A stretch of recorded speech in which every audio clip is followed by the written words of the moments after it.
sini kami dari kelompok 3 akan mempresentasikan hasil riset kami dengan materi ruang lingkup manajemen produksi dan operasi. Dalam materi ini ada 4 subtema pokok yang akan kami bahas. Yang pertama, konsep dasar ruang lingkup manajemen operasional. Yang kedua, penentuan lokasi usaha atau pabrik. Yang ketiga, pengendalian persediaan. Dan yang terakhir, pemasaran kualitas produk. Untuk tidak memanjang waktu, selanjutnya saya persilakan kepada teman-teman yang sudah dipercaya sebagai pembawa materi. Manajemen produksi dan operasi. Produksi sering diartikan sebagai aktivitas yang ditunjukkan untuk meningkatkan nilai masukan atau input menjadi keluaran atau output. Dasar seperti dijumpai pada perusahaan angkutan, asuransi, bank, pos, telekomunikasi, dan sebagainya. Ruang lingkup manajemen operasi berkaitan dengan pengoperasian sistem operasi, pemilihan serta penyiapan sistem operasi yang meliputi keputusan tentang perencanaan output, desain proses transformasi, perencanaan kapasitas, perencanaan bangunan pabrik, perencanaan tata letak fasilitas, desain aliran kerja, manajemen persediaan, manajemen proyek, scheduling, pengendalian kualitas, kendala kualitas, dan pemeliharaan. Konsep dasar dan ruang lingkup manajemen operasional. Manajemen operasional terdiri dari kata manajemen dan operasi atau produksi. Manajemen adalah tindakan atau kegiatan merencanakan, mengorganisir, melaksanakan, mengkoordinasikan, dan mengontrol untuk mencapai tujuan organisasi. Operasi adalah kegiatan untuk mengubah input menjadi output sehingga lebih berdaya guna daripada bentuk asli. Jadi, manajemen operasi merupakan ilmu manajemen untuk mengatur kegiatan produksi atau operasi agar dapat dilakukan secara efisien. Mekanisme atau sistem manajemen operasi masing-masing perusahaan berbeda. Akan terdapat proses mengubah bentuk fisik atau memindahkan atau transportasi, menyimpan, memeriksa, dan meminjamkan. Ada 3 aspek yang saling berkaitan dalam ruang lingkup manajemen operasi, yaitu yang pertama, aspek struktural, yaitu aspek yang memperlihatkan konfigurasi komponen yang membangun sistem manajemen operasi dan interaksinya satu sama lain.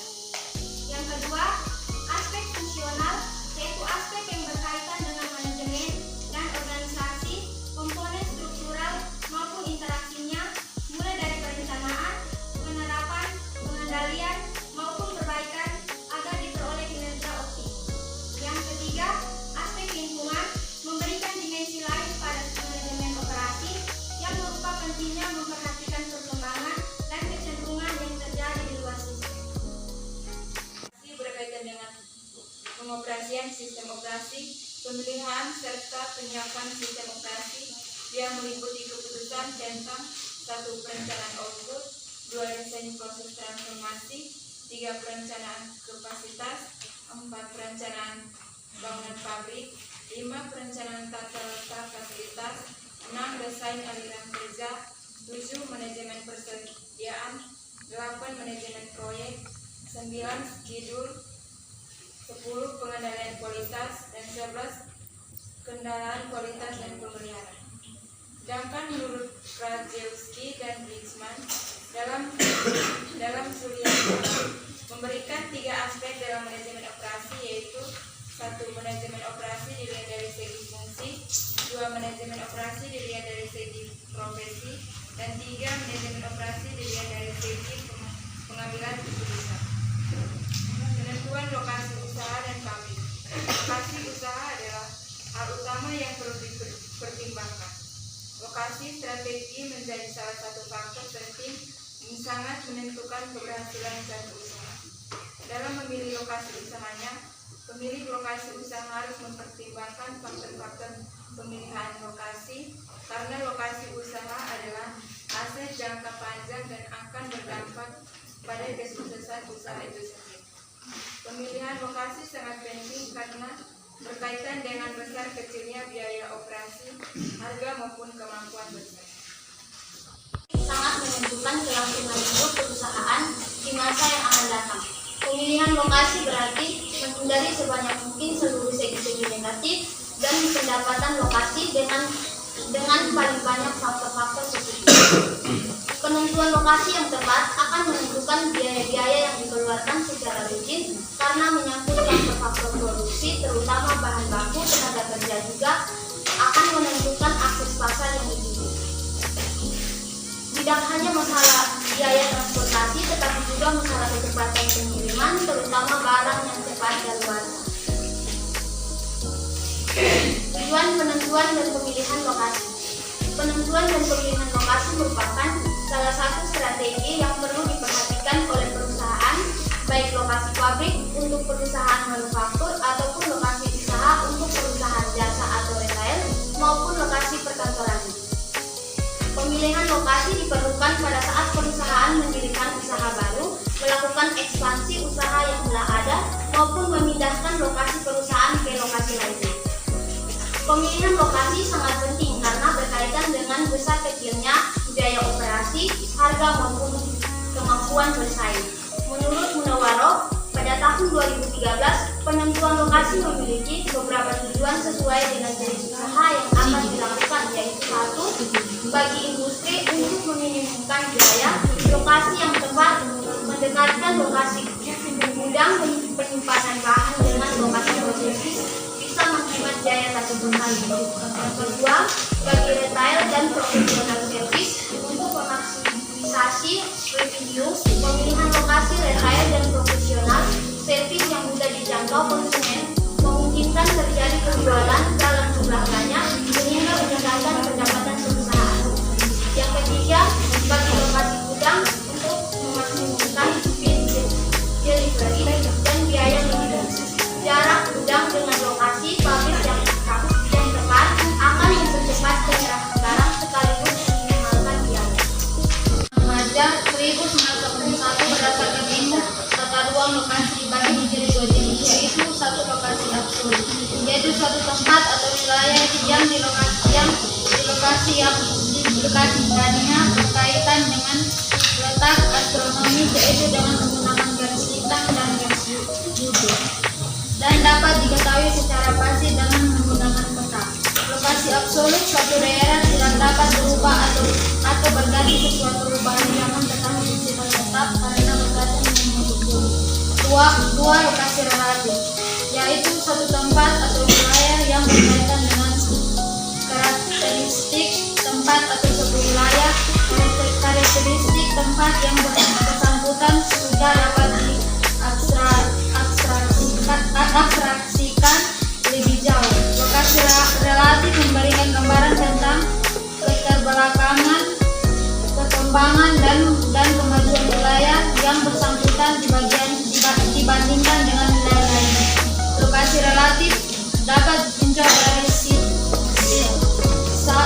dan situasi atau Seat adalah suatu sifat atau karakter internal dari suatu daerah tertentu, sedangkan situasi adalah lokasi relatif dari tempat atau wilayah yang bersangkutan yang berkaitan dengan sifat-sifat eksternal suatu region. Faktor-faktor yang mempengaruhi penentuan lokasi pabrik. Di dalam menentukan lokasi suatu pabrik, di mana pabrik itu akan didirikan dan di bagian mana dari daerah itu akan didirikan, kemudian letak pabrik pada umumnya dipengaruhi oleh faktor-faktor. Yang pertama, lingkungan masyarakat. Yang kedua, kedekatan dengan pasar. Yang ketiga, tenaga kerja. Yang keempat, kedekatan dengan bahan mentah atau penyuplai. Yang kelima, fasilitas dan biaya transportasi. Yang keenam, sumber daya alam. Yang ketujuh, tanah untuk perluasan. Aspek-aspek pemilihan lokasi. Pemilihan lokasi harus dipertimbangkan berbagai aspek yang tentunya diarahkan untuk mendorong penjualan dan memberikan keuntungan bagi perusahaan. Menurut Nurdin atau Mahfud 2007, di dalam penentuan dan pemilihan suatu lokasi usaha, manajemen perlu mempertimbangkan beberapa aspek sebagai berikut. Lokasi berkaitan dengan investasi jangka panjang yang sangat besar, tentunya yang berhadapan dengan kondisi yang penuh ketidakpastian. Lokasi menentukan suatu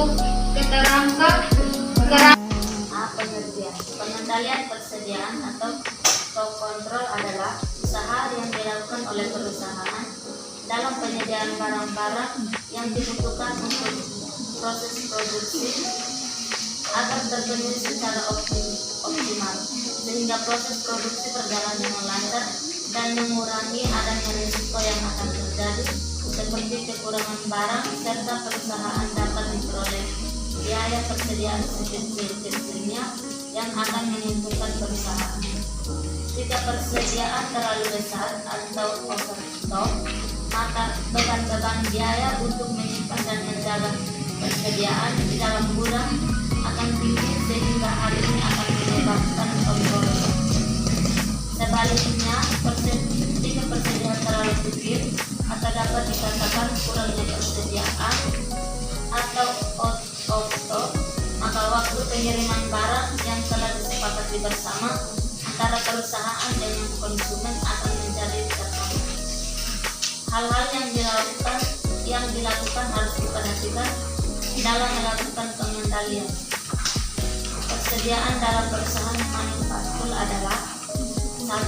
Kapan pemesanan barang harus kembali dilakukan. 2. Berapa banyak barang yang harus dipesan. 3. Berapa rata-rata nilai persediaan yang harus dijaga atau disimpan dalam gudang. Persediaan. Pada perusahaan manufaktur, pengendalian persediaan atau stock control memiliki beberapa fungsi guna untuk memenuhi kebutuhan suatu perusahaan, yaitu sebagai berikut. 1. Mengantisipasi adanya keterlambatan dalam pengiriman bahan baku atau barang yang dibutuhkan oleh perusahaan. 2. Mengantisipasi jika ada pesanan barang yang salah sehingga barang tersebut harus direkrut kembali. 3. Mengantisipasi terjadinya inflasi atau kenaikan harga barang secara tiba-tiba. 4. Memperoleh untung dari pembelian yang dilakukan berdasarkan quantity discount atau potongan kuantitas. 5. Sebagai penyimpanan bahan baku atau barang yang dihasilkan secara musiman. Hal ini memberikan kemudahan bagi perusahaan jika bahan baku atau barang yang sedang tidak tersedia di pasaran dikarenakan kehabisan stok. 6. Memberikan pelayanan terhadap konsumen dengan adanya ketersediaan barang yang dibutuhkan oleh konsumen. D. Metode pengendalian persediaan. Terdapat dua metode yang digunakan dalam pengendalian persediaan pada perusahaan manufaktur, yaitu antara lain: 1. Continuous review method. Continuous review method merupakan metode di mana posisi barang-barang yang tersedia di dalam gudang dianggap sama dengan posisi persediaan barang dalam sistem deterministik atau sistem di mana permintaan terhadap barang telah diketahui dengan pasti. Dengan adanya penambahan persediaan pengaman atau safety stock yang sedikit. 2. Periodic review method. Periodic review method merupakan metode di mana jarak waktu antara dua pesanan dalam pengendalian persediaan adalah tetap. Dalam metode ini, persediaan pengaman atau safety stock sangat membutuhkan karena kemungkinan persediaan habis sebelum masa periode pemesanan. Jumlah pesanan barang yang dipesan oleh periodic review method sangat bergantung dengan sisa persediaan dalam gudang pada saat berada dalam masa akhir periode pemesanan. Kualitas produksi. Pengawasan kualitas produksi adalah suatu sistem dan kegiatan yang dilakukan untuk menjamin suatu tingkat atau standar kualitas mutu tertentu sesuai dengan spesifikasi yang ditetapkan, mulai dari kualitas bahan, kualitas produk produksi, kualitas pengolahan barang setengah jadi dan barang jadi, sampai standar pengiriman ke konsumen agar produk yang dihasilkan menjadi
disyaratkan atau distandarkan. Suatu produk memiliki kualitas apabila sesuai dengan standar kualitas yang telah ditentukan. 3. Pengawasan kualitas menurut Dr. Joseph Juran. Pengawasan kualitas adalah kecocokan penggunaan produk untuk memenuhi kebutuhan dan kepuasan pelanggan. 4. Pengawasan kualitas menurut Dr. Edward Dennis. Pengawasan kualitas adalah metode untuk menyesuaikan produk dengan kebutuhan pasar dan konsumen. 5. Definisi pengawasan kualitas menurut Asaurin. Menurut Asaurin, pengawasan kualitas adalah kegiatan untuk memastikan apakah kebijaksanaan dalam hal kualitas dapat tercermin dalam hal hasil akhir. 6. Pengawasan kualitas menurut Ahyari. Menurut Ahyari, pengawasan kualitas merupakan suatu aktivitas atau manajemen mutu untuk menjaga dan mengarahkan agar kualitas produk atau jasa perusahaan dapat dipertahankan sebagaimana telah Tujuan pengawasan kualitas adalah agar tidak terjadi barang yang tidak sesuai dengan standar mutu yang diinginkan, terus-menerus dan bisa mengendalikan, menyeleksi, menilai kualitas sehingga konsumen merasa puas dan perusahaan tidak tersebut. Saat pelaksanaan pengujian pengawasan kualitas dan testing, bila ditemukan beberapa masalah khusus, perlu dibuat suatu studi agar dapat digunakan untuk mengatasi masalah di bagian produksi tersebut. Di samping tersebut, tugas bagian pengawasan kualitas yaitu jika terjadi komplain, mengadakan cek ulang dan menyatakan kebenaran untuk bisa diterima secara terpisah, lalu dilaporkan kepada departemen terkait untuk perbaikan proses manajemen. Syarat-syarat pengawasan kualitas produksi. Kontrol kualitas bertujuan menjaga dan mengarahkan agar kualitas produk perusahaan dapat dipertahankan sesuai dengan rencana. Kontrol kualitas sangat diperlukan dan memproduksi suatu barang untuk menjaga kestabilan mutu. Tidak hanya dalam industri, kontrol kualitas dibutuhkan juga pada manajemen. Pada kontrol kualitas secara statistik tidak menghendaki, tetapi kualitas yang diinginkan adalah yang memenuhi permintaan konsumen. Biasanya syarat-syarat ini tidak dapat dipenuhi secara tepat, baik secara ekonomi maupun prakteknya, sehingga disetujui suatu toleransi. Kontrol kualitas adalah kombinasi semua alat dan teknik yang digunakan untuk mengontrol kualitas suatu produk dengan biaya seekonomis mungkin untuk memenuhi syarat tersebut. Bapak dosen dan teman-teman, dari kami. Selanjutnya adalah sesi tanya jawab. Itu waktu yang selanjutnya sebagai kepada teman-teman untuk memberikan pertanyaan. Tapi mohon maaf, dalam sesi tanya jawab ini kami batasi hanya 5 menit saja. Bagaimana kontribusi departemen dalam pengawasan kualitas produksi? Bagaimana kontribusi departemen dalam pengawasan kualitas produksi? Pertama, mengembangkan rencana atau plan. 2. Melaksanakan rencana atau struktur. 3. Memeriksa atau meneliti hasil yang dicapai atau cek. 4. Melakukan tindakan penyesuaian bila diperlukan atau action. Bagaimana dengan termasuk? Baik, terima kasih. Saya dari kelompok 4 akan bertanya,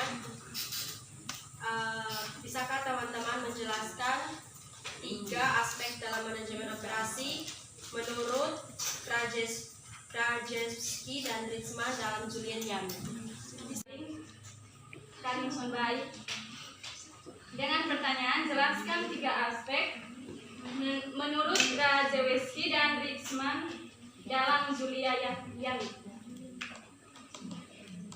Yang pertama, manajemen operasi dilihat dari segi fungsi. Manajemen yang dilihat dari segi fungsi digunakan dalam menyusun strategi bisnis untuk mengoptimalkan sumber daya perusahaan dan juga meningkatkan daya saing dengan perusahaan lain. Yang kedua, Manajemen operasi dilihat dari segi profesi. Profesi berarti memajukan setiap pekerjaan supaya tiap personil mampu berhasil mencapai kedudukan tertinggi untuk tiap keahliannya sesuai dengan jabatannya. Yang ketiga, manajemen operasi dilihat dari segi pengambilan keputusan. Pengambilan keputusan adalah suatu proses yang dihasilkan sejumlah tindakan atau keyakinan dari beberapa kemungkinan. Tanpa proses pengambilan keputusan, mungkin sulit bagi seseorang dan sebuah tim. Bagaimana dengan sehari-hari? Apakah Anda menerima jawaban dari kami atau ada sedikit sanggahan? Apa contoh dari manajemen operasi yang dilihat dari segi profesi?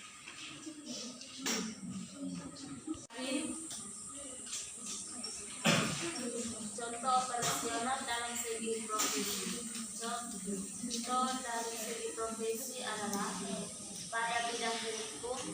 Yang pertama pada bidang hukum, kesehatan, keuangan, militer, teknik desainer, dan tenaga pendidik. Baik, saya akan bertanya, coba berikan pengaruh positif dalam manajemen operasional pada suatu perusahaan. Terima kasih. Anda sedangnya ada. Dengan pertanyaan, coba berikan dampak positif dalam manajemen operasional pada suatu perusahaan. Dampak positif yang pertama yaitu meningkatkan aliran pendapatan perusahaan berkat penggunaan internet. Sumber pendapatan keuangan perusahaan semakin beragam dan mampu terjadi secara real time tanpa melihat jarak waktu. Hal ini mengakibatkan aliran dana yang masuk lebih banyak masuk dibandingkan sebelumnya. Dampak positif yang kedua adalah meningkatnya pangsa pasar atau market exposure. Perusahaan yang menetapkan akan lebih mudah melakukan penetrasi pasar ke berbagai daerah baru dan menemukan calon penggunaan atau calon pembelian baru. Ini juga termasuk jangkauan ke luar negeri sehingga pangsa pasar baru semakin terbuka lagi. Bagaimana dengan saudara Anda? Apakah ada sanggahan? Baik, terima kasih Adil. Terima kasih untuk teman-teman yang sudah berpartisipasi dalam diskusi ini.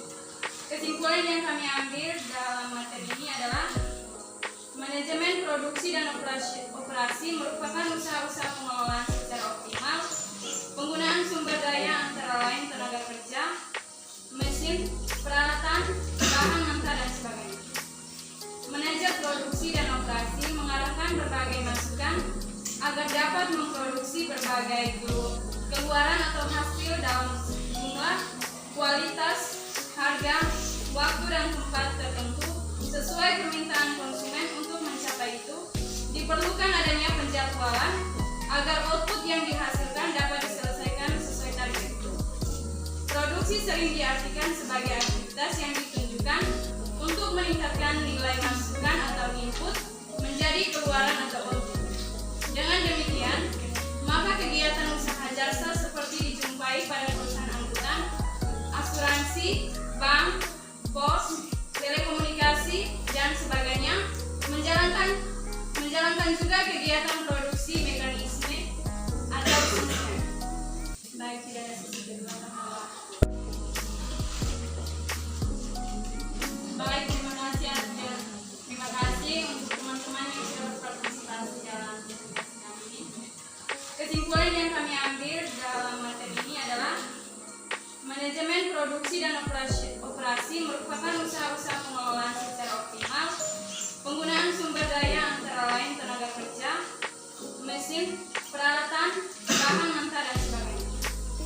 Manajer produksi dan operasi mengarahkan berbagai masukan agar dapat memproduksi berbagai keluaran atau hasil dalam jumlah, kualitas, harga, waktu dan tempat tertentu sesuai permintaan konsumen. Untuk mencapai itu, diperlukan adanya penjadwalan agar output yang dihasilkan dapat diselesaikan sesuai target itu. Produksi sering diartikan sebagai aktivitas yang ditunjukkan untuk meningkatkan nilai masukan atau input menjadi keluaran atau output. Dengan demikian, maka kegiatan usaha jasa seperti dijumpai pada perusahaan angkutan, pos, telekomunikasi, dan sebagainya, menjalankan juga kegiatan produksi mekanisme atau sistem. Tidak masuk. Terima kasih.